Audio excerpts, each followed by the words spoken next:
Welcome to the GeekBits podcast with your hosts, Mike, David, and Craig.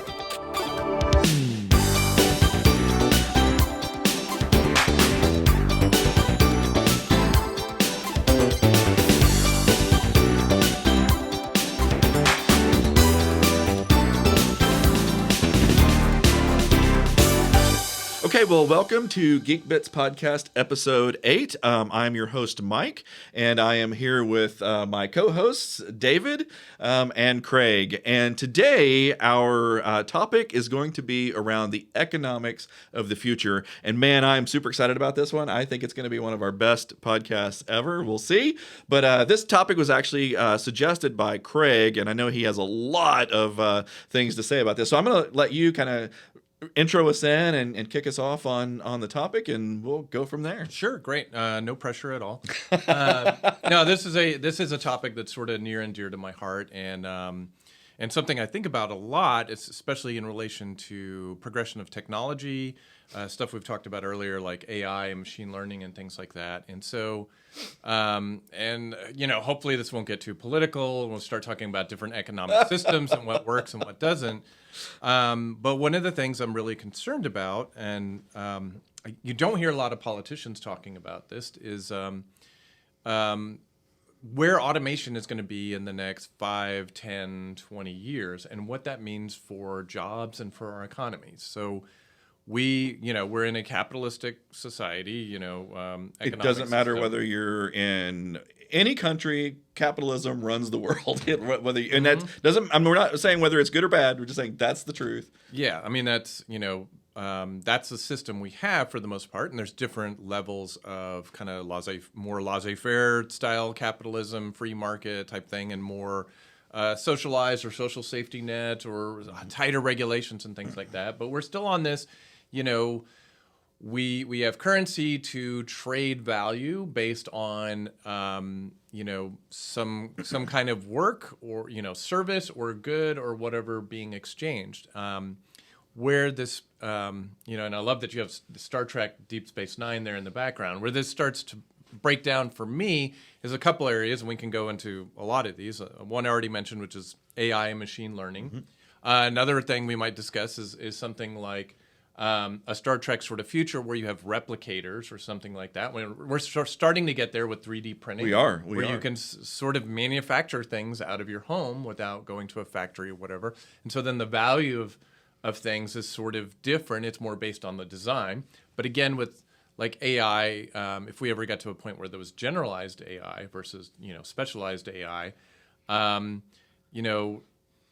the designs for things aren't necessarily going to need human beings. I think of the Isaac Asimov. The what was the Will Smith played the main character in the movie, but iRobot. Yeah, nerd. Yeah.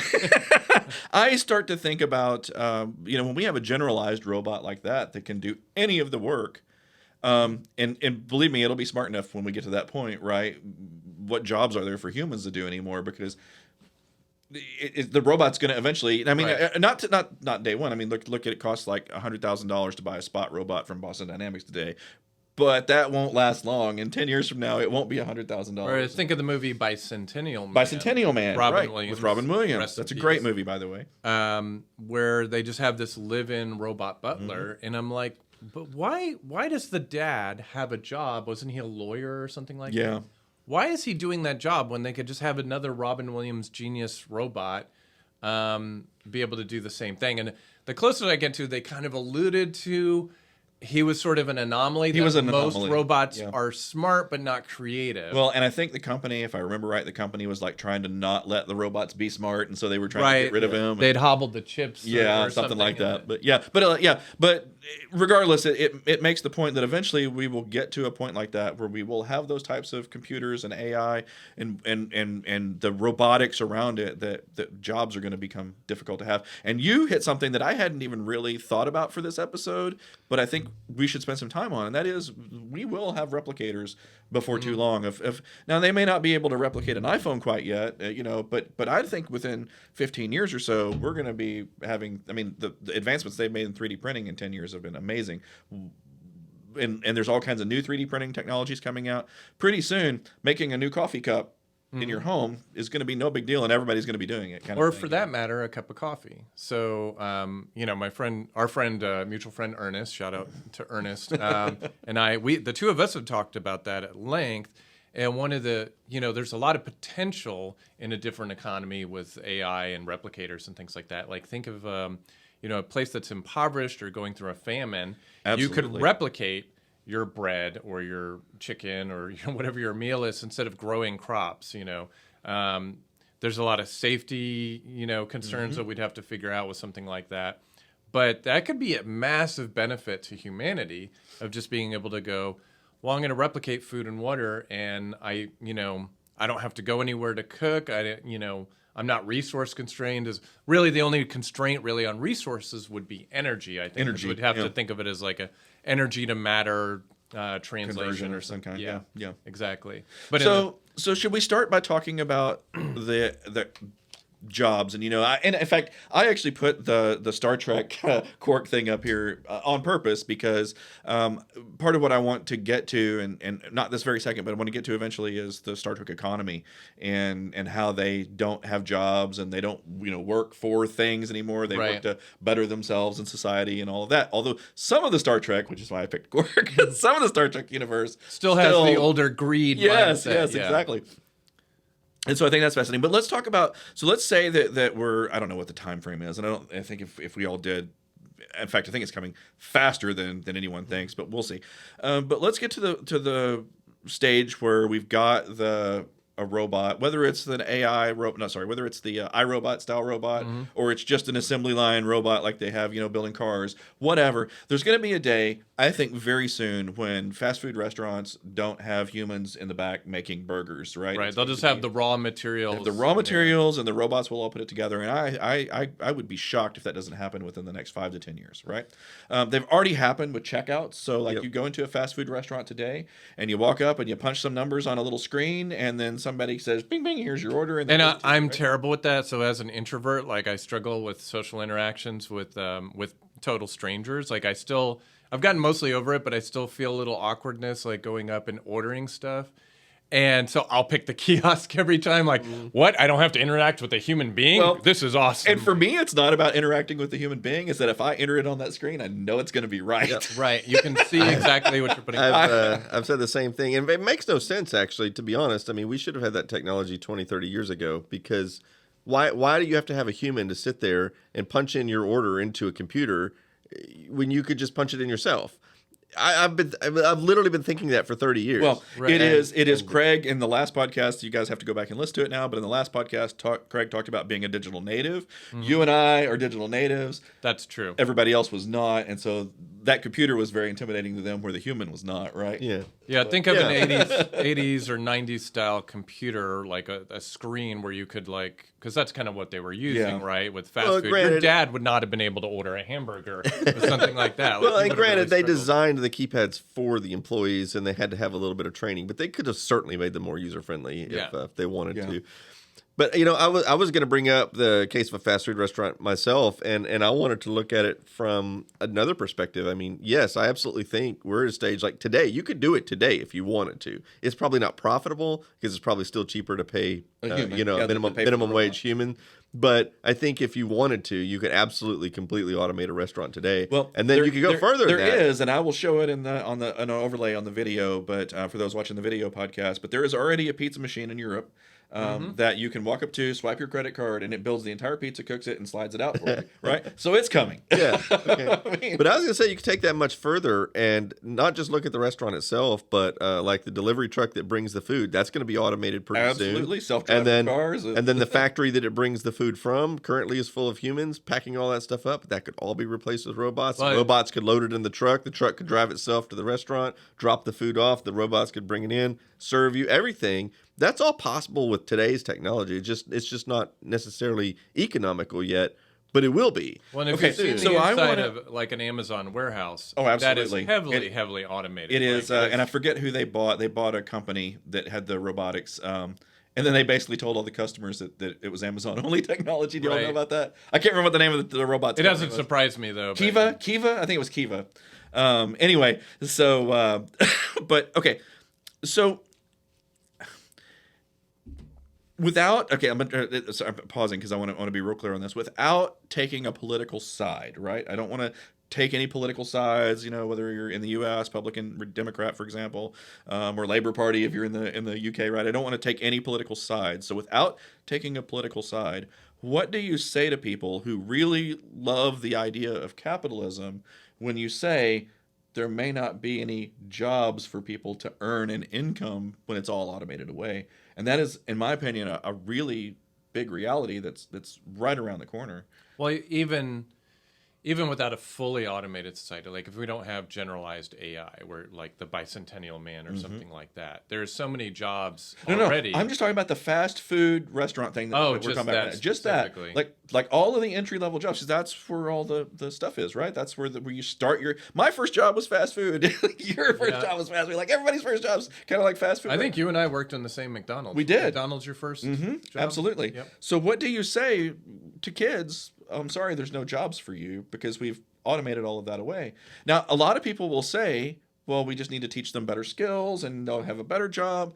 But not everybody's qualified. I'm sorry, not everybody's qualified to be a computer scientist. Well, and our governments and our institutions are not great at retraining. Like, I don't think we have great examples of retraining people for better jobs. So, I mean... It is true that learning has to be a lifelong thing. Mm-hmm. I used to give a tiny tangent, but I used to give a speech to the TCU kids in the computer science department that were graduating years ago. It's like 10, 15 years ago. And one of the things I always used to tell them is that congratulations on reaching the end of your class, but your learning has just started. You actually haven't finished learning. You've just reached the point where now you can really start learning. And they never got that. You'd always see like the question marks, hanging above their head. And it's like, I would tell them, when I started using computers, it was a 6502 processor on a Commodore or an Apple or something like that. And anybody who, except for David, made a career out of it being a retro tech guy. We constantly had to learn and relearn. All of us had to constantly relearn all of that technology every time the next generation came out. And so, yeah, I mean, that there is some level of that. But even with that, there are people. The point I wanted to make: there are people that just simply don't have the capacity or the desire. Let's take my mom. Mom, she is one of the best people in the whole world. Love her to death. She is never going to learn how to program a computer, no matter what you do. It's impossible. Right? So what do we do with those people in society? And there's going to be a whole bunch of them. I don't know, and I think, the fast food thing is coming very quickly. I think the other thing the other industry that's really about to get hammered hard, and maybe not in the ways that people would normally predict or just think of off the top of their head, but that's the transportation industry. So we're like, yeah, self-driving cars, maybe that'll put some taxi or Lyft drivers or, that. No, we're talking truck drivers. Absolutely. Forklift drivers. Absolutely. All the other like bus drivers and all the public transportation and stuff like that. That's all going to be automated. And I have a sneaking suspicion that it's going to wipe out and decimate the car industry as a whole, because I don't think people are going to own cars anymore. I wouldn't own a car. Why would I own a car if I can just hit 3 buttons on my phone and an automated Tesla pulls up and it just takes me where I want to go for $5? I'm so ready for that day, even though it's going to cause a lot of economic problems. Like, I love the idea of just like not owning a car, not doing the maintenance on it or anything like that. But if that happens, I mean, really think down deep about that. If that happens, and it is going to happen, I just almost guarantee it, then car sales are going to plummet, because the only people going to buy cars is probably the manufacturer. Tesla is probably going to run the whole business, as an example, right, from end to end. So they'll make their own cars for their own. They'll probably have to go to service. a subscription service. Yeah. So Ford or Chevy or Tesla or whoever will be like, well, we're no longer selling cars because you people are too stupid to drive them. Yeah, but what I'm saying is the number of cars sold will reduce dramatically, because right now most cars are sitting in people's driveways and in parking lots not being used. But when they're all shared, you'll need a whole lot less of them. So now all of a sudden we don't need all these manufacturing plants to manufacture all those cars. We don't need all the salespeople at car lots and car dealerships. It's like it will decimate it. Yeah. I didn't really think about the trickle down effect. Lots of things are going to happen like that across all these different industries jobs are going to go away. Yep. I've had this discussion before with people, and I think if we continue on the route we're going with automation, within the next 100 years, I mean, we may or may not live to see it, but in the next 100 years, I think the average man's job will be gone. I think the only thing that will be left are people like lawyers, scientists, city officials, things that can't be done by a computer. Yeah. But yeah, any kind of menial task is going to be gone. From what I understand, like a lot of paralegal research, a lot of those jobs have gotten away because there's a giant computer with AI that can go look at individual cases and there's even, I was watching this show the other day, there's even now like all of the old documents that like the what do you call those, the slides that you used to put under microfiche. There's computers now that are scanning like all the microfiche, and then so now you can search all of that stuff. So it's like, it's crazy. It's like it's all going away. Now we can look through history at a number of times where technology has replaced jobs. I mean, we've seen it happen over and over again. Like telephone operators, like we used to have to move the cord around. All that went away with automated telephone exchanges. But it's always been a little piece of society at a time, and usually other opportunities open up when those opportunities close, and so it's kind of been like this revolving door kind of thing. But I'm just afraid that the next 100 years is gonna the opportunities will continue to disappear, but there won't be any new opportunities. Well, and that's because the new opportunities were always in like the technologies and stuff that replaced. So for example, with your example of the phone switch, the lady moving all the cords around the phone jacks, so to speak. The jobs that became out of that, though, were maintenance people for telephone, computer, and switching stations, and like all of these things. Those jobs didn't exist, and those jobs actually paid more. But are there were less of them? Yeah, that's what I was going to ask. Is that a one-for-one relationship? No, I don't think it is. So that we were already reducing the number of jobs, that we'd have less but higher-paying jobs, and this, you've got this funnel of like more wealth being concentrated, even just in the upper middle class or the middle class, away from the poorer lower classes, because these menial, like repetitive jobs are just vanishing. Like, and so we don't really have anything to replace that. I should have started with this when we wouldn't. It wouldn't be our podcast if we didn't talk about something from the 80s. So when I was going to Mansfield High School with you, there was a guy, and I mentioned that I was into computers, and he said, "I think computers are stupid." They're a fad. Somebody I knew said they were a fad. Yeah. He didn't say they were a fad, but he was like, "I think they're stupid." And I was like, "Why?" And he was like, "Because my dad says they take away jobs." All the way back in the 80s when I was in high school, he said that. And I was like, they don't take away jobs, they give you jobs and everything, like the defense that you had. And so but I don't think that's true anymore. It's not. With machine learning and artificial intelligence and just general automation of like smarter and smarter devices, I think we're seeing the devices handle much more of the work that we are. And I wanted to say something about that too. And I've been sitting here thinking about how to say it in a non-offensive way, and I never really come up with a way, so I'm just going to kind of throw it out there. I'll probably get creamed in the comments over this, but as I look across, like I grew up with computers. My entire career has been computers. I've been managing people who use computers and develop on computers and repair computers and deploy computers and all of that for my entire life. So that's the only thing I know, really. And I have watched something steadily happen. That is, the average person who is in my field knows less and less and less about the field. I've noticed that. And so there's some of that happening. So, for example, a person that was in IT when I was in the... Well, hang on. Let me hold on to your thought, but let me just play devil's advocate. Okay.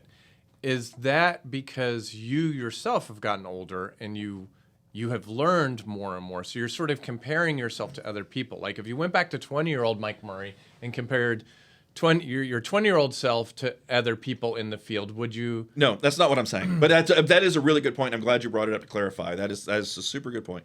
That's not what I'm saying. What I'm saying is, when I was in the field in the 90s, like for example, or the 80s, like to work on a mainframe, you had to know like literally everything. You had to know how the computer worked. You had to know how the processors worked. You had to know how all the peripherals worked. You had to know how the telecommunications network worked so that you could interface with it.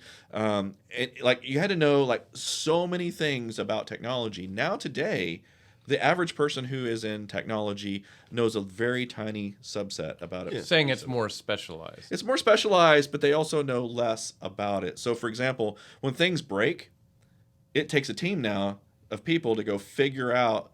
And sometimes we still have a few. Like, let me tell you something. I have a network manager that worked for me for years. Hope he's listening to the podcast. His name is Ed. He knows more about technology than I or you or David combined will ever know. Like, and he can rattle it off, and he can connect dots and see things from the programming language all the way down to the bits and bytes moving around. Those people are very valuable. They're very valuable, and he's paid very well. But they're very rare, and so So you're not saying that we're getting dumber. No. But the problem is, like, what I would propose is that that's why I said I didn't want to try not to offend people. Yeah, Right? The technology has gotten so complex, and there's all these layers upon layers of things on like, the internet runs on top of, for most people, Ethernet or Wi-Fi or whatever, which runs on top of whatever it does. And then, you pull up a web page or an app or something, and it's going to use REST or SOAP for its communication. Let me give you another example that's along the same lines that might be simpler to understand. So let's take computer chips today. And from the early days, like 6502 processors, to bring some 8-bit stuff in, right? So the 6502, one person could know every single thing about that chip, how it worked. In fact, it was designed by human beings. And somebody sat there and plotted out all those transistors on a big sheet of paper or something, right? And put it all together. Do you think that the Apple, what was the most recent? M1. The M1, the most recent, their most chip, their M1. Do you think that a human designed that chip? No. A human put a whole bunch of specifications into a computer, and a computer plotted all those transistors all over the place, right? Like, if a human had to do that, it would take like 100 years just to plot one of the cores. And all the instructions are so complex, and this gets a little bit into what we talked about in the last podcast. Like, I am not as well-rounded as the two of you in just computers in general, right? Like, you guys are much more generalist. I'm one of the more specialized people. Like, I didn't get into the hardware. I just wanted to get stuff done. Wanted to play games, get on BBSs, make my own little programs and stuff. So I got really into the programming part of computers at a time when it was more approachable. Coming from an assembly background like you guys, you had to know the hardware and how the bus worked and everything, because that's all you had. Well, an interesting observation I'd like to make. Back when Haley was taking programming classes in high school, and when I went to open house, her teacher wanted me to come in and give a speech to the kids about, from my IT experience, like, telling them how great it is to be in the IT world. And I told the teacher, I says, look, this is a terrible time to be trying to get into the IT world, because every IT department I know of is getting rid of people, because the software has gotten to where it replaces so many functions that they used to have people doing, and it's gotten easier to use. Like, today, like, managing a server with a modern operating system on it is much easier to do than, back in like 1995 or something like that, when we were dealing with the early stages of like Windows NT or Unix or stuff like that. And so, and then so much of it's being outsourced to India, or just to, like, people getting rid of like all the, like, the company I used to work for before I started doing YouTube full time. They have now outsourced, like, their entire data center is gone. Yeah. That I used to go in a server room every day and repair and maintain those servers. I mean, at least with that you could say the jobs are going somewhere. They are going to actual human beings. Not really. Not really. Because a lot of that, like, for example, we used to have an email server. Well, now they just use the cloud email, Right. So we don't need an Exchange server administrator anymore, because that job is all using just Office gone. 365. Yeah, right. And there's no specific person that has taken that job. I mean, it's just the job's gone. I guess you could say the job is at Microsoft or Google. Well, maybe, working on their because email platform or whatever. Maybe, but do you think, like? But it's not in the old days. It's not 1-to-1. That's the thing. In the old days, there would have been, one person at every company doing that job, or maybe 10 people at a company. Now there's probably one person managing 100 companies, email server. And if you try to divide it up like that, right? Yeah. I will say, like, at least for the moment, everything I'm seeing in the marketplace, because I hire software engineers and data scientists are in a very high demand. So that part of the industry is doing well. But I would suspect tech support, server administration, all of that kind of peripheral stuff is really suffering. Even kind of your run-of-the-mill web developers, which is kind of how I got started into programming. A lot of that's drying up with like WordPress and Wix and all of that kind of stuff, and Shopify and all these platforms as a service. Yeah, but taking the technology out of it for a minute, I think David hinted at that earlier. But taking the technology out of it for a minute, there's like the cashier at McDonald's. There's not a technology job, right? Right. The guy flipping the burgers in the back that's going to have a robot arm doing it for him. It's not a technology job.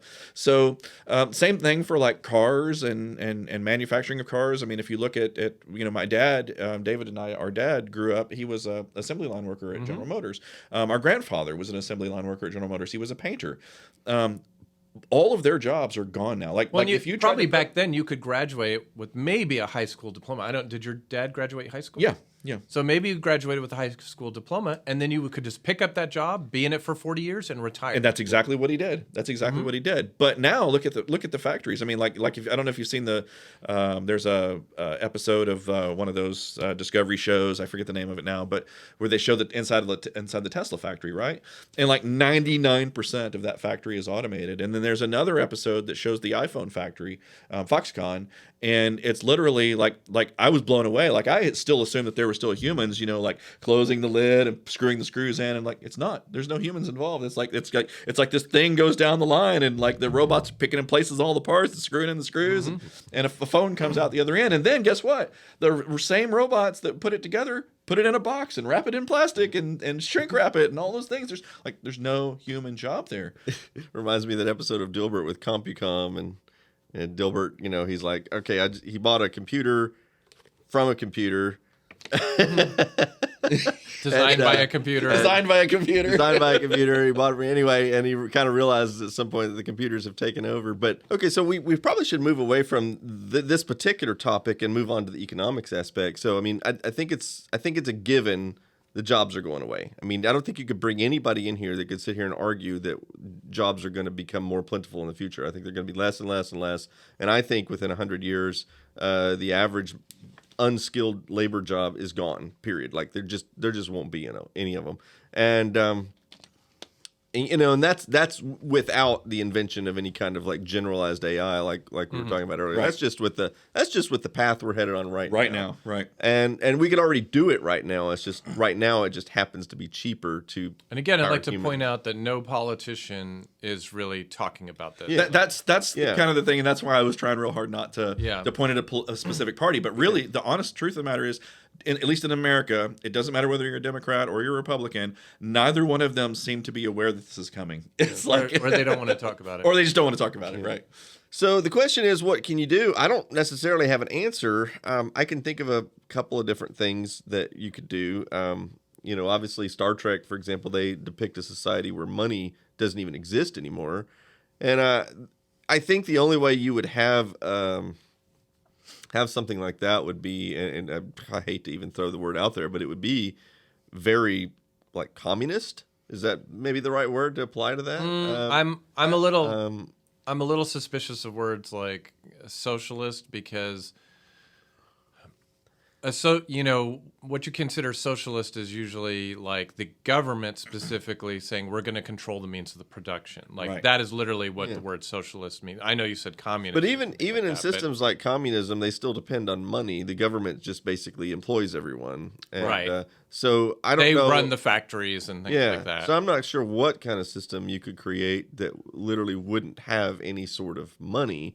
So I don't know. Well, that's probably fictional. Because, I mean, let's think about that. I mean, this is actually a really fascinating thought experiment, because let's say that we got to a point where there's all this automation, the computers build everything. Like somebody has to own. They build and design everything. They can make music. Like we're already tinkering with stuff like this now, where they make the computers are making games, they're making music, they're making poetry, stuff like that. But let's say somebody has to own all of that, right? It's either a corporation, like let's say Microsoft as an example. We'll pick on them because we all love Microsoft. So Microsoft has to own all of those things, and so or Google or Tesla or whoever, or they have to all be owned by the public. Right. So when we get to the point where that let's just assume for a second that when we get to that stage of our evolution that all of it becomes owned by the government, right? Because there's no jobs for people to make any money, so the government kind of ends up just taking it all over. But that still doesn't mean that you can just have anything you want. Yeah. Because if everybody decided they wanted a 10,000 square foot house and 10 acres of land, or 100 acres of land, we'd run out of resources really fast, right? So there's a book that sort of addresses this, and it's a little bit. I read it when I was a kid, and it's called Rounded with Sleep, and you'll love it because it involves role-playing games, because I can't go through a podcast without mentioning role-playing games, but it's sort of a hybrid sci-fi fantasy, and the stuff that was interesting was actually more the science fiction. Like, I was really into fantasy at that time, but in this this book, technology advances, there's true generalized AI. And what people end up doing, because there's not really jobs, there's some small population that's still doing engineering jobs for some reason that the computers can't do. But the computers can talk just like you and me. They're like, hey, Mike, how are you doing today? Like, what can I get you? At 5 a.m. you have a meeting, whatever. And what is it? Sorry, what is this called? It's called Rounded with Sleep. Rounded with Sleep. Okay. So the computers are fully walking, talking, anonymous, intelligent beings, but the vast majority of the population is just like, screw it, we're going to play role-playing games. So they project their minds into fake bodies and kind of forget who they are, and they go play role-playing games. But that's not the interesting part. The interesting part is... Have you read the book Snow Crash? No. Okay, it's similar themes, so you might like that book. So when they come out back into their everyday body or whatever, there's one guy that's been just playing games for years and years, like decades. He's been just lost in this game, and he comes out, and he has this brand new, like, really muscular body, and he has a bigger apartment. He's like, what happened? And the computer's like, well, you did so well in the games. We've upgraded your lifestyle. And there's really not money. They just have these tiers. Oh, my gosh. And then he's like, well, who's running all this? And the computer's like, well, we are. And he's like, what do you mean? He's like, we as the computers were programmed by you to just kind of shepherd humanity and make sure that everybody generally got all their needs met. But there's still some imbalances based on how well you do in a game or something like that. And he's like, we still have engineers. He's like, this is crazy. Like, you've taken over. And he's like, yeah, every 100 years or so, somebody pops out of one of the games and realizes that we've completely taken over. And it turns out the computers actually have like this motivating But it software. sounds like they're kind of being benevolent in this They're case. benevolent dictators, basically. Yeah. And the computers are like, basically say, we basically love you. We've been programmed to love humans. And so we're taking care of everything. Which is kind of like, for me, like that's sort of the silver lining. That's the potential. I mean, I don't think we should sit around playing role-playing games all the time. I'd rather it be more like Star Trek, like we explore the stars, or maybe you get really into meditation. The thing is, though, art and so I'm glad you said that, Craig, because I really I think this is going to happen so much faster that by the time that it happens, we won't have developed the ability to go to the stars yet, right? Like, this is going to happen on Earth when we're still stuck here. Sure. But I do agree. I would love it if assuming that I was alive in that era, that my whole day and life was spent exploring the stars in the universe and all of those things. But I want to throw another monkey wrench into this that I think is going to happen in that same time period, and that I think is going to devastate things. And that's going to be, I think we're going to have in the next 30 to 50 years, we're going to have some of the most radical, massive medical innovations that you've ever seen in your life. And I think people are going to either live forever or almost live forever, right? Like, you may die in a car crash, but you're not going to die from the flu or something like that, right? So now what happens when you have all these humans? You can't retire, so to speak, right? Because we can't, like, in an economy like we have today, right? You can't retire. because there's no way you could ever save up enough money to support yourself. You can't work for 30 years to support yourself for eternity. Right. You know, right? So now you have all these people that become an additional burden. What do you do with people that already retired and say, oh, well, if you're going to live forever, you got to go back to work? You know, right? That's probably going to come. Then we're going to have to say, and I'll get destroyed in the comments for saying this too, but you will have to limit the population because if nobody's dying and millions of people or billions of people are getting added to the population every few years. Whether you're conservative or liberal or something in between, the Earth does have some finite amount of energy and material. Like we can't actually just consume everything indefinitely. So whether that's 10 years from now that we hit some stopping point, global warming and climate change, all that stuff aside, just enough space, enough food, enough clean potable water, enough energy to make our cars and our devices and our all that stuff work. Like we just have limited resources. Absolutely. And hopefully we'll get some efficiencies out of our new AI robot friends, because instead of having to have big farms, they'll just replicate it for us or something, right? But it is going to be a big problem. Yeah, and I was actually thinking about the population thing earlier. Like, even if people don't live forever, just even if people, if we reach a state where we have like a benevolent Skynet that takes care of everything for us, and we don't have to go to work. Yeah. Well, we're going to spend a lot of time procreating, because what else we got to do, And so that's going to create a lot more population. So yeah, we will definitely have to limit, population expansion, even if we don't live forever. Yeah, unless we can figure out a way to get humans off of this Earth and to other planets. Yeah, we're gonna run up against a brick wall. Move them somewhere else. Mm-hmm. Yeah. Absolutely. And, I know that's actually one of the topics we're going to talk about in the future is like Skynet and whether it's, evil or not. But, just going to throw that out there that for this episode that, Skynet, even in the Terminator series, isn't really evil, right? I mean, we attacked it. Yeah. And it's portrayed as the villain, but it's really not. And so I don't see any reason why we couldn't have. I would say it went a little too far. Okay, hold on. Let's save this for that podcast. We'll save this for that later podcast. Looking forward to a vigorous debate. Point is, there's no reason why we couldn't have a benevolent computer overlord, so to speak, like Skynet, that would, take care of humanity and all of our needs, including, making all of our food and all of our housing, and basically just doing all the monotonous stuff that we used to have to do. So all we could do is focus on the things that we want to do. So, but I wonder about that, and I wonder about a society, and I'll tell you, I mean, I know that a lot of things are based on culture, and culture would probably change to adapt to that over many, hundreds or, decades or whatever. But like, if you have a society where you don't have to do anything, you don't have to get up in the morning and go to work, you can just do whatever you want. A lot of people would just choose to play video games, and that's cool. But a lot of people are just going to get bored. Yeah. And when people get bored, bad things start happening, right? Like wars break out and gangs and, like boredom would have to be somehow controlled. And there's, I'm kind of alluding to, but you're going to have to drug the society. No, I don't think so. Weed for everybody. Weed for everybody. I love it.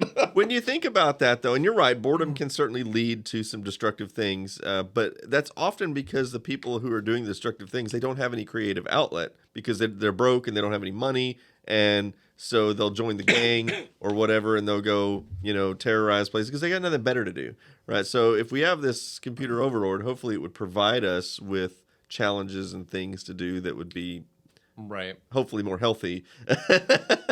Well, but you're always going to have a psychopath or two in society. Of course. Way it is. Yeah, crime is not likely to go away because actually it probably would go down. It probably go down because a lot of people that live life of crime now, they do it out of what they feel is a necessity. Yeah. Well, it depends on the type of crime. Well, we have a lot of studies that show low-income areas have higher rates of crime. It's a very simple correlation. Right, that is a well-known. So if everyone has everything taken care of for them, there'll be less incentive to commit a crime. Now, there's obviously going to be people who commit crimes because it's exciting, Right. But for the thrill, for the adrenaline, that's why people just base jump off of a building is for that kind of stuff. This gets into that, like, to me, there's a bigger question about a fully automated society. And we're sort of portraying a kind of a non-dystopian, like a very utopian Star Trek kind of thing at the moment. But even in the utopian model of a fully automated society where computers haven't gone mad with power or some terrible bug hasn't caused Skynet to nuke us all, what do we do for meaning? Like you started on this, like, what do we do with our day? Why should I get up in the morning? Why not play video games, have non-reproductive sex all day? This is absolutely, this is fascinating because, I know there's a lot of people who could get up every day and play Call of Duty or World of Warcraft or whatever your favorite video game is, and they could play that all day. Skyrim, I think, is one that can suck you in for a long time. But I think, like, for me, like, that wouldn't be enough. I know for some people it would, but for me, that would not be enough. I would get tired. The video game would become a job to me after a while. Well, and I'm at a point in my life now. I'm at the ripe old age of 49.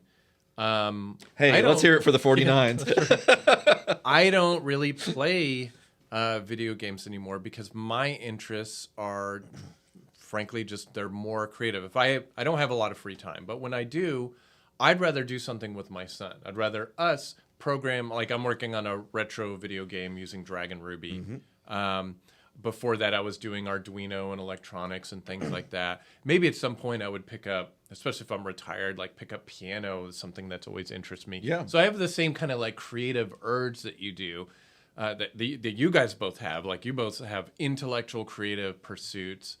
I probably don't have them to the extent that you guys do. Like I can sit around doing, whatever. But the other aspect is like for me, what has been giving my life more meaning outside of my job is even less of the creative stuff and more of the social things. So when I'm doing things, I want to play board games because I'm playing them with my family or friends. Absolutely, of course. I want to play tabletop role-playing games because I can share that with my kids or a new friend.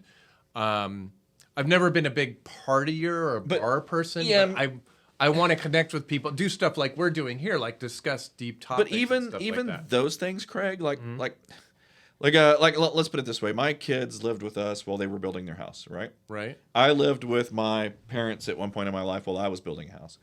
And the reality of it is when you spend a lot of time around the same people, you start to get frustrated with them and you just, I can't wait to get out of this house. Those types of things happen. So everything needs to be sort of in moderation. Right. Right? So I need some time to play video games. I need some time. And you know what? My video games, I still play video games. I have an Xbox and I have a gaming PC, and I probably 2 hours a month play video games. But when I do, I really enjoy them.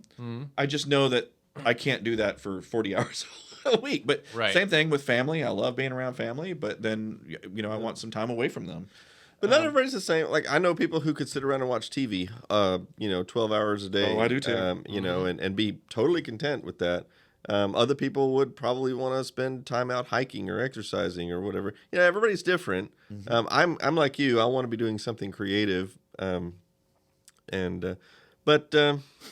anyway, so that's our utopian thing, and we'd have to figure out some way to moderate and balance our lives around that. Yeah. But then there's obviously a number of dystopian ways this could turn out, where basically you have everyone living in poverty, and then you have select few elite that own and run everything. This is our concern, dude. This is my big worry, is that we may eventually get to that utopian society or not. But in the meantime, as job losses start increasing and then there's more automation, you're going to have an upper middle class and a fabulously wealthy, and everybody else is going to have nothing or crumbs. So I wrote down a whole big list of notes for this podcast just when I was thinking, walking around the house throughout the day. And my number one thing is that if nothing changes, Like if we continue to have try to run everything exactly like we are, and the politicians don't get their mind around this and try to actually plan for it, we're going to have a whole lot of rich people. I'm sorry, a whole lot of poor people and 10 rich people. Right. Because it's sort of the nature, I think, of, a big part of capital, I won't say that the nature of capitalism, but a large part of it is really just taking over other things. Like what do companies do when they start becoming rich and powerful? They start buying up other companies. And so you have more and more consolidation. You have more monopolies. I mean, this is why Ma Bell was broken up in the in the 80s. And let's be clear, not all of those are necessarily bad. Like having one company run a whole bunch of an economic sector actually makes it really efficient and allows everybody to have more. There are some benefits to it. Yeah, totally. But there's also a lot of negatives if it's not done right. Yeah, I mean, you know, without that competition, they can sort of be abusive. Like exactly. There's not, or they can price gouge. Price gouge, like the guy that's doing the whole insulin thing, or whatever. Right. Exactly. Or Microsoft when they were like, we're going to bundle Internet Explorer into the operating and you can't take it out, and you have to use it. Like everything you click on automatically opens it. That pretty much put Netscape out of business. Yep. I don't know how politicians can address that, because any kind of action that could be taken towards addressing that is going to be called out as socialism, which we know half the population is going to fight against. But at the same time, I kind of wonder, we used to have the Luddite riots and stuff back in the 1800s or whenever it was, they thought that the steam engine was going to put them out of business, or put them out of jobs, so they would go attack technology, with big riots and stuff, because they didn't want their jobs taken away by automation. And that's funny because here we've circled back around to that, and I just kind of wonder if we might ever get to a point where people are attacking, self-checkout registers and kiosks and things that they perceive as taking jobs. It's already happening. It's already. Sorry, I swallowed my water wrong. But it's already happening. People are blowing up 5G towers. But that's not something that people perceive taking jobs away. That's just crazy conspiracy theorists. Yeah. And it's not a widespread thing yet. Like wasn't a big movement like the Luddite movement, or I don't know how widespread that was historically. But now, I will say.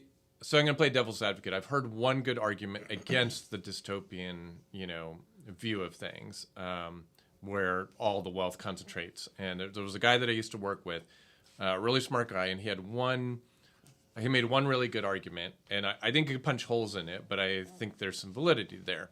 So one possible solution, we're like, oh, woe is us as humans. This AI is taking all our jobs and stuff like that. The solution could be... merging with the AI. I've heard this before. We have, the AI is plugged into our brains, and it's like, well, I've got to figure out that, some creative problem solving to this engineering dilemma.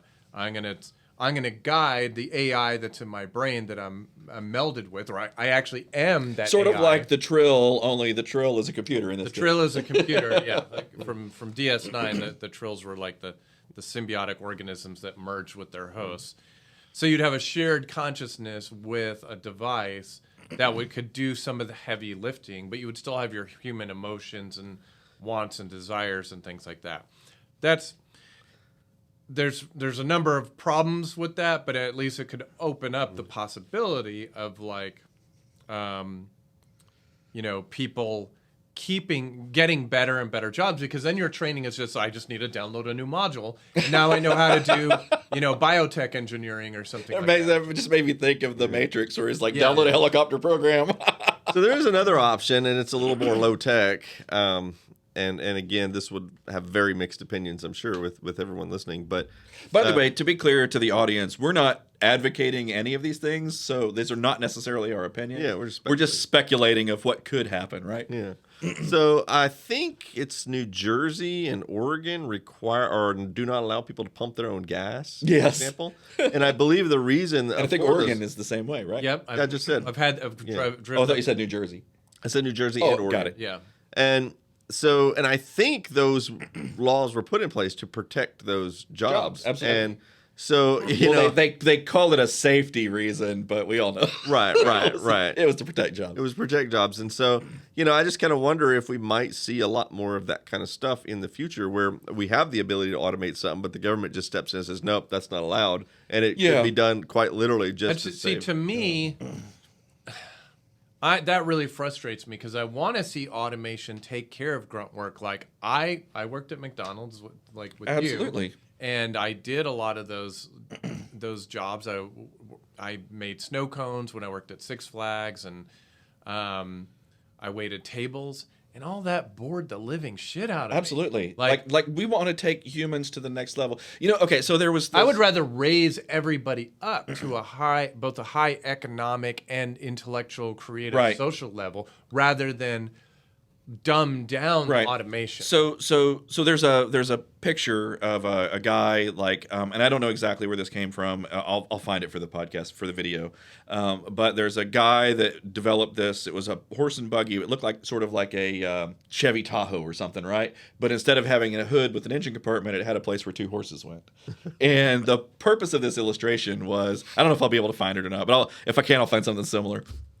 But the whole idea was if the whip and buggy companies couldn't have been replaced by the automotive industry because of government regulation, that's where we would be. We would have had to start making cars, but we'd have to put horses in as engines and bolt them in place, right? All these horses need to stay employed. Because all these horses. Now, there's two problems with that. Number one, I don't want to see society unnaturally limited, held back, like you were talking about. But it's also hell for that horse to have to pull that thing along all the day. Right. I want to see it running around in a pasture in a field having a good time. Yeah. And we need to create a society not where Mike Murray has to be a ditch digger because the computer said he had to have a job, right? And so I've got to get out there and sweat and slave all day and hurt myself. I want a future where that's not necessary because it's really not necessary, Right. Well, I would agree, but I don't know from an economic standpoint if we'll ever be able to survive as a species if we don't have people busy doing jobs and. I don't know, David, and I'm going to say this, and I'll probably get destroyed in the comments, but I mean, I think we already agree. I think we do that the vast majority of everything that we have, technology or whatever, there's a small piece of society that's taking everybody forward. Like there's only a few rocket scientists, there's only a few Elon Musks, and then we just replicate what they do. And then we replicate what they do, right? So I would say 90% of society is really just along for the ride of what 10% of the population developed and figured out, right? Yeah, I mean, if you took all the smart people away, we'd still be living in huts and caves and stuff. Right. Yeah. Right. So would it be okay to have a future? I said all that to get to this. Would it be okay if we had a future where the vast majority, like Idiocracy almost, right? Where the vast majority of humans are just kind of free for all, do whatever. Right. And there's some small section of humans that have jobs and that are doing those things and developing those things. Assuming that, that we don't have an AI that takes all that over, right? Would that be an okay society? I think the answer is probably no, in my opinion, because I think it would quickly, nosedive and jump off a cliff, but it could happen. Yeah, I don't have an answer for you on that. I remember when I first started going to school at UTA, I had this German guy was teaching history or social studies or something like that. It's my freshman year. In a long, tumultuous college career that finally ended it. But he talked about kind of varying degrees of pleasures, right? Yeah. And what he said is, his theory was the pleasures of creativity, intellectual pursuits, doing poetry, music, art, science, technology. These were actually higher pleasures. They provide more enjoyment than watching TV or doing drugs or eating rich food. He even threw sex and stuff like that in there. He said the reason people pursue all the lower pleasures is they're usually easier. Easier. I totally. Based fruit. upon what you have said so far, I totally agree with that. Yeah. So we'd have to build a society where we somehow make the higher pleasures easier to attain for people. And this gets back to like meaning making and things like that. Like, in order for there not to be 90% or 50% or whatever the ratio is, I actually don't think 90% of the population's dumb. Maybe I'm naive, or just average or whatever. But we'd somehow have to figure out how to make that more attainable. And that's where maybe the AI in our brain or something, or merging, maybe we leave our bodies somehow. We actually merge into robotic bodies. Like my wife and I have joked about this for years, especially as we've gotten older. Like, when do I get my robot body? Like, having to deal with this I sure need it. Well, it's interesting. So for me, I like we all get up every morning and we go to a job and or some kind of employment, right? David makes videos. But we do those things a lot of times. Now, this podcast I do because I think it's fun, right? But most of the things we do in life like that are around creating an income, right? Right. It's the carrot and the stick principle. It is. Right? We either want nicer, fancier, shinier things, or we just don't want to starve. Yeah, exactly. So, but I have often thought about if I had no commitments, like if I had a bank account with $10 billion in it and I could just do whatever I wanted, what would I do? And at first, you think, I'd just sit around and I'd play video games all day, or I'd what's the guy from Office Space? He's like, he had all these things he would do. Right. If I had $10 million, I'm not gonna say what they are, but I think at first I probably would want to relax and just take a little time and like sort of a vacation, but eventually I'd probably be somebody like, and I don't want to compare myself. I'm not saying I'm like Elon Musk or I'm as smart as him or anything like that. That's not what I mean. But I would probably want to pursue something like that. That would be fun to me. To build a rocket ship or to figure out how to get to another planet or whatever. Like I could totally see myself. So I think work is. I'm saying that again. I'm not trying to say I'm like as smart as any of those people. Right. Right. But I think if work is rewarding, it's not really work anymore. Is what I'm trying to get to. Give a good analogy. I thought about this one time. I'm like, okay, so if someone said, "Here, David, here's you $10 bajillion, infinite amount of money, however much you need. You can pick an island somewhere and retire, and do whatever you want." It's like, okay, so I'm going to go to the island. Well, the first thing I'm going to want to do is I'm going to want to construct a new home. And then, next thing I'm going to want to make it better. And I'm going to be like, well, let's build some roads around here. And I'm just going to keep wanting to make things better and do. Because I'm going to get bored. Like, I've got my house, and what I'm going to do is sit there with a coconut and all day long, every day. We could introduce you to something called vodka that might change your mind. But put that vodka in your coconut. If it's in a coconut, to be fair, it's probably rum. Rum, okay. Sorry, bad. I'm sorry. I don't know why I said vodka. Rum. Yeah. Put the rum in the lime. You got to put some lime and some rum in your coconut. But I feel like I have to be constantly doing something useful or productive. Otherwise, I just feel like Craig said, like I have no meaning in my life or whatever. That's one of the reasons, like I write the video games and stuff that I do, is because it's challenging and it's nobody's making you do that. And nobody's saying you have to do that in a slightly more modern version of assembly. Like you do it because you have and love I don't for that exactly craft. make a ton of money off of it either. So again, I do it because I enjoy the challenge, and each step of the way presents a different challenge, and I have to figure out puzzles and ways to solve them. It's almost like playing a video game in a way. And that's why I got into programming, is because there was interesting, creative, and puzzle-solving types of scenarios. And it's like, I don't feel like I'm working. Like you and I did some stuff together in my nights and weekends. Like we did like web development, things like that. And it was just like, a lot of it was just because it was fun. Like I could do it all day and then come home at night and still work on code.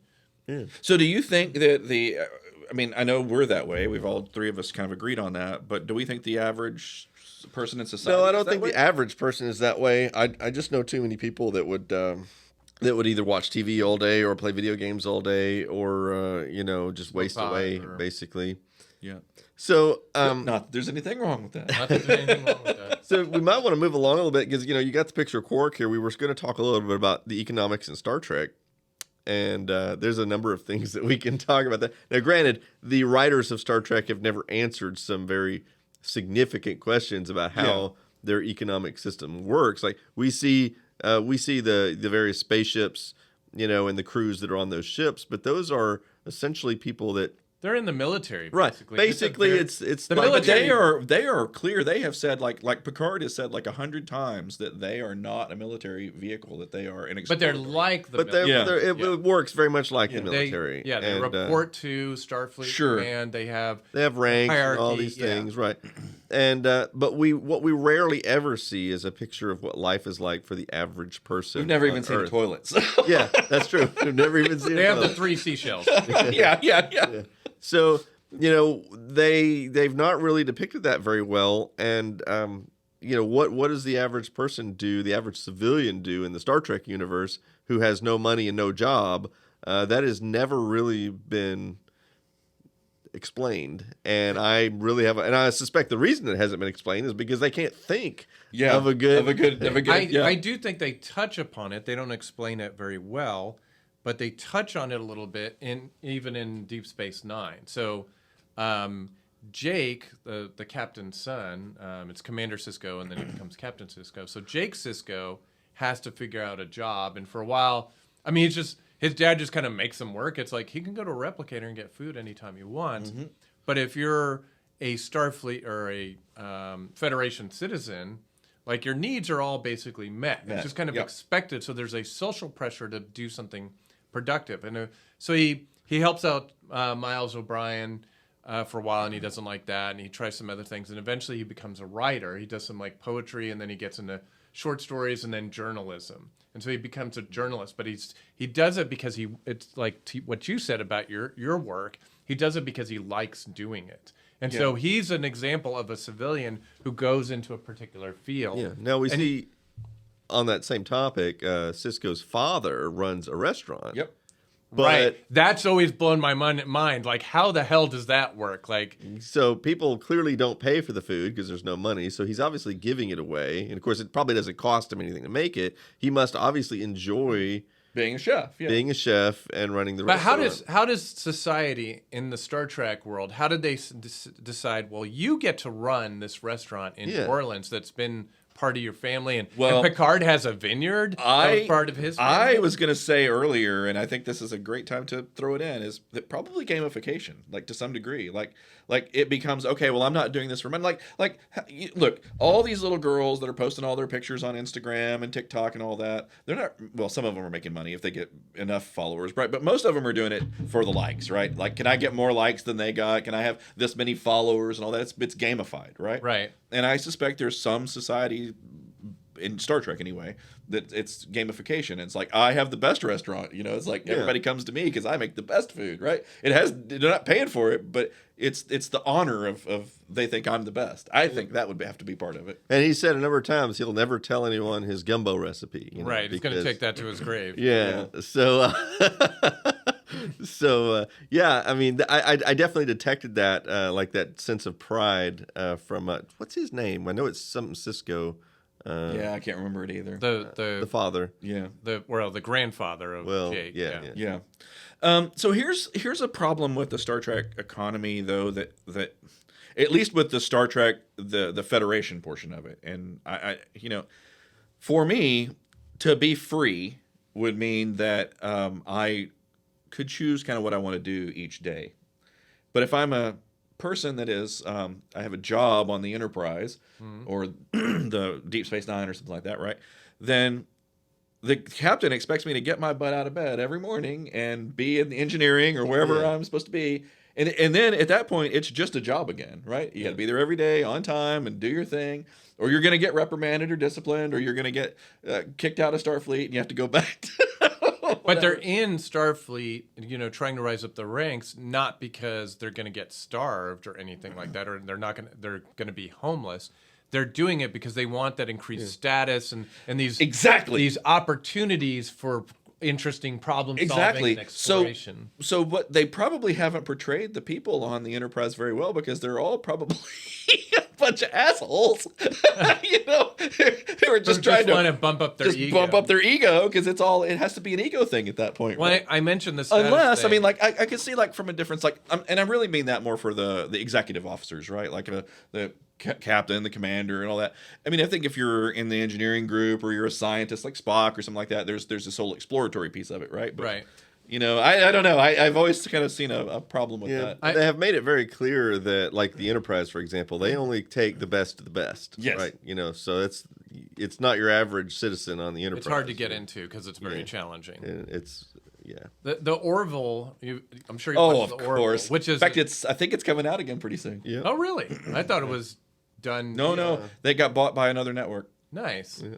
So the Orville, which is not a Star Trek, but it's basically Star Trek. It started out as a comedy, and then it really became more like Star Trek, I think. And I mean, it still has funny scenes and stuff like that, but there's a lot of social commentary and stuff like that. But in the Orville, they say, well, we gave up doing things for money, and now we do things for social status. Although I think it's interesting that the entire crew tends to drink in excess. Like that's part of the future. Like we all just get plastered if they're, if we're not getting attacked by something or like that. But which is what I'm going to do here in about 20 minutes. All right. Dinner. So, some people have often said that money is power and power is money. Yeah. And so you could look at moving up the ranks in, it's now status. Power is status. Yeah. Right. Is right. Because now you have more control over other people. And so that's one way of looking at it. But again, that's fine if you want to talk about like the spaceships and stuff. But for the average citizen living on the planets, what do they do all day? And that's something that's So let's think about life from. So have you guys seen the new Tom Hanks movie Finch yet? No. Well, he's it's a sci-fi. It's like it's a dystopian thing where the whole Earth got destroyed and it's like him by himself. And he's got his dog, and then he's got a robot that's got an AI in it. Right. I saw yeah. So I want you to just imagine a society like that. You don't have to really understand the movie to think about it. But so it's you. You're the only person on Earth. Right? Forget the economy.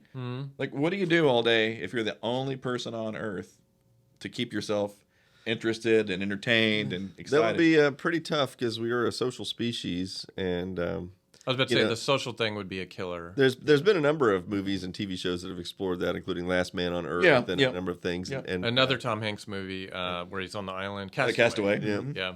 So, and like on Last Man on Earth, for example, he actually at some point decides he's going to kill himself because he's decided there's nothing left to live for until the woman shows up. Yeah. But I mean, I could totally see that. Like if I were the only person left on Earth, I'd probably get bored pretty quick. Because no matter what I achieve, nobody's gonna ever be around to see it. So I'm asking this. I asked it that way on purpose because I wanted to understand if you guys felt like other humans were a required part of the economy, right? So. Yeah, I mean, even like if you're an artist or a musician, you gotta have somebody who wants to listen to you. Right. I mean, you know. Well, and you want other artists or other engineers to talk about this. Yeah, and you want someone to appreciate the stuff that you've done and validate your work and whatnot. And if you don't have that, it has no meaning. So in that case, it's sort of an economy of appreciation or economy of emotion. It's still a little bit of status. It's still it's not a status of like I'm higher than you, I can control you, which can be exploitive. But it's more of a status of like I appreciate what you have done. You have appreciate what I have done. We can, we're both experts in our field, or we're in different fields, but we appreciate what the other person brings to the table. That I think is an interesting.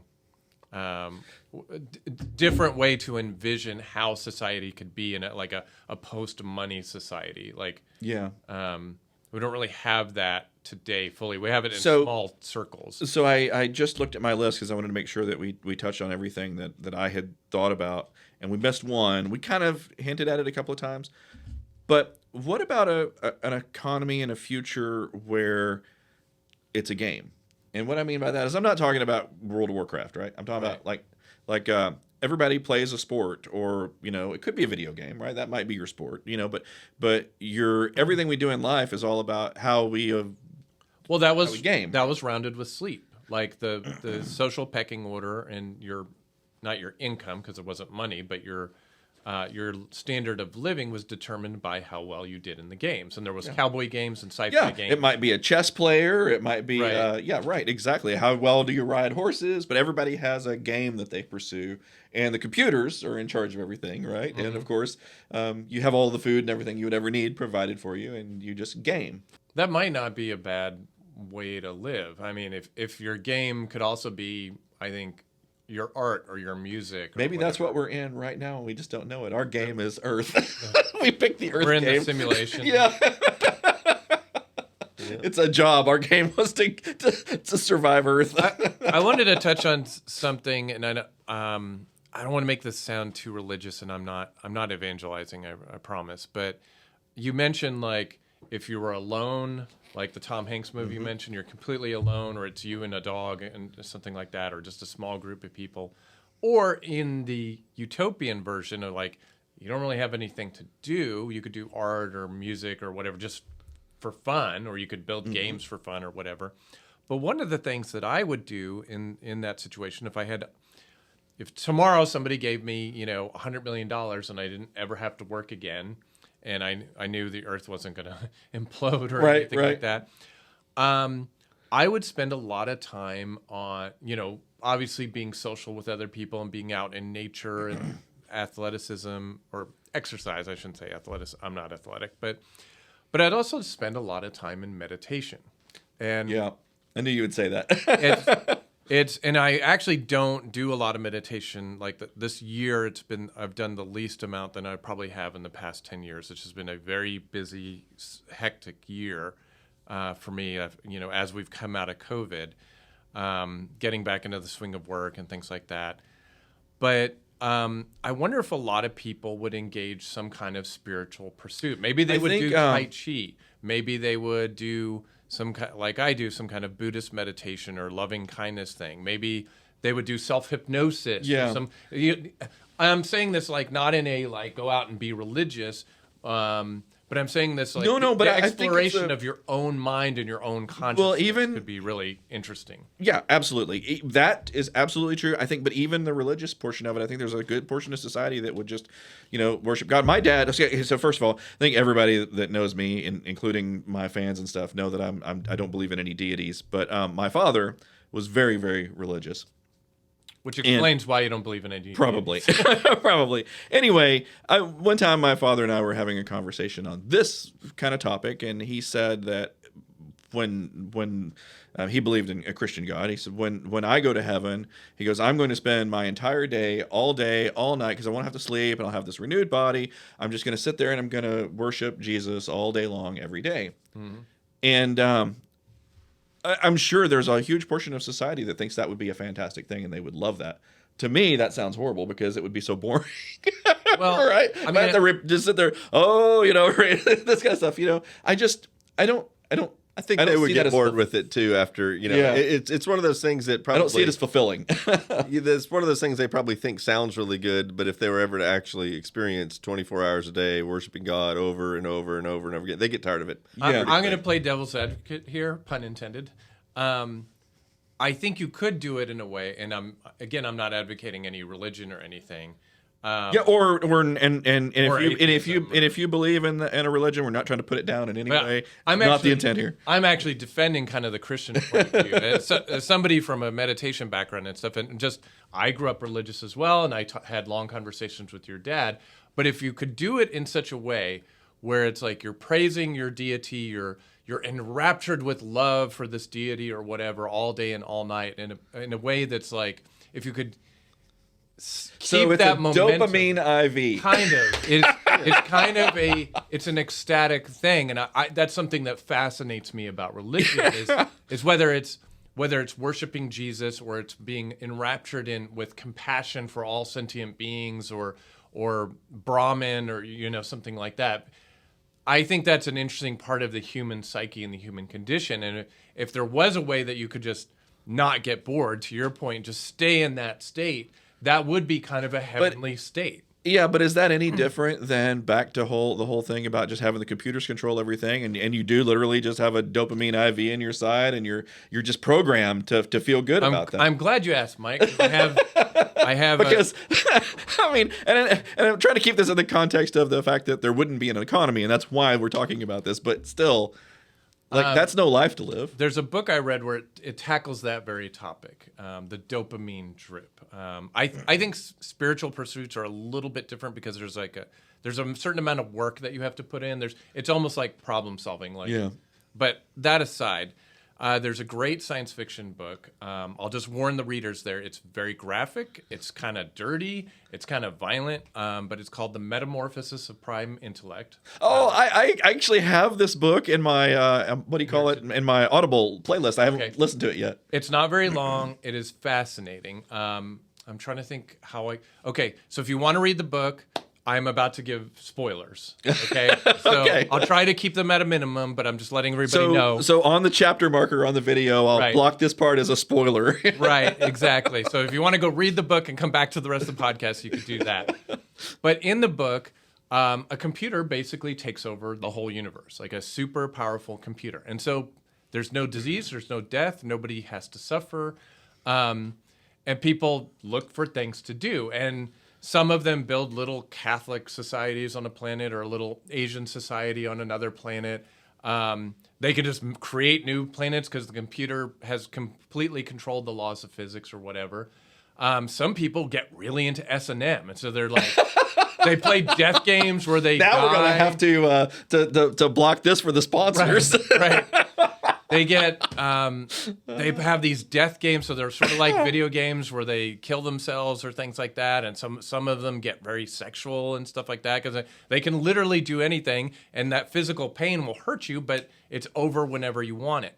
But some people kind of devolve and they start becoming depressed. And what they eventually do is exactly what you said. They have the computer. There's this weird rule in the computer. It can't directly mind control you, but they're like, I just want you to start stimulating neurons or nerves until I feel good. Okay, I like that. Oh, I don't like that. And they just tell the computer. Wow. And eventually, I can't wait to listen to this. they're in a mega heroin drip, and more people start doing this where they're just in this state of perfect bliss, like this, they're just zoned out. And the computer's like, okay, all these people are doing they're not doing any human things. They're not mating, building, fighting, anything. They're just in a little pleasure box for all eternity. Am I actually killing humanity off by doing this? So the computer kind of has a crisis of conscience, like they're technically alive, but they're not really human anymore. And, I've given away the whole, so there's a lot more to the story than that, but that's kind of the point of the book is like, what is it? This is what all good sci-fi does. It asks, what does it mean to be human? And in that case, like if you're just in a pleasure box, if you have no economy, there's no status economy or no art to create, you're just having a nonstop pleasure. Are you human anymore? Yeah. And, this is, you could think of numerous examples to talk about, like the mouse thing they did, that experiment where they had the mouse heaven that they did back in decades ago. Like the mice were really happy at first, and then the society devolved pretty quickly, even though they had all their needs met. And we need variety and challenge as a species in order to be mentally healthy. We need built. And even if you think like, maybe this is too dirty, but like take like, like let's say somebody could say, David, I can lock you in a room with Sharon Stone. I mean, like the younger Sharon Stone from Total Recall. Well, I don't know what's wrong with the current one. Yeah. She's still not too shabby. Anyway, I'm gonna lock you in that room for eternity with Sharon her. Stone will totally have you on the podcast. We'll make David apologize anytime you want. And you can do whatever with her, and you're locked in this room. But you know what? That's gonna be fun for a little while. But you're going to get tired of it. Too much of anything, any good thing is possible, and so we have to have variety and we have to have challenge in our lives in order to maintain mental health.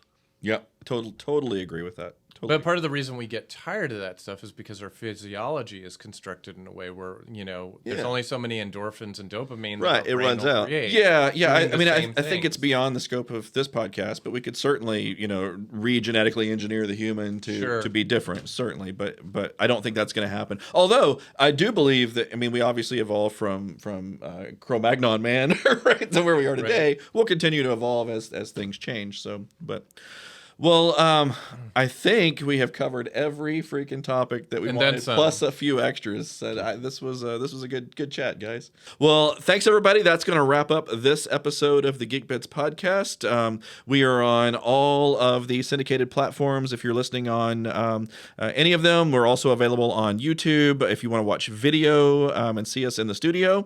But Spotify, iTunes, all the other random places that you would expect. We'll see you in the next podcast.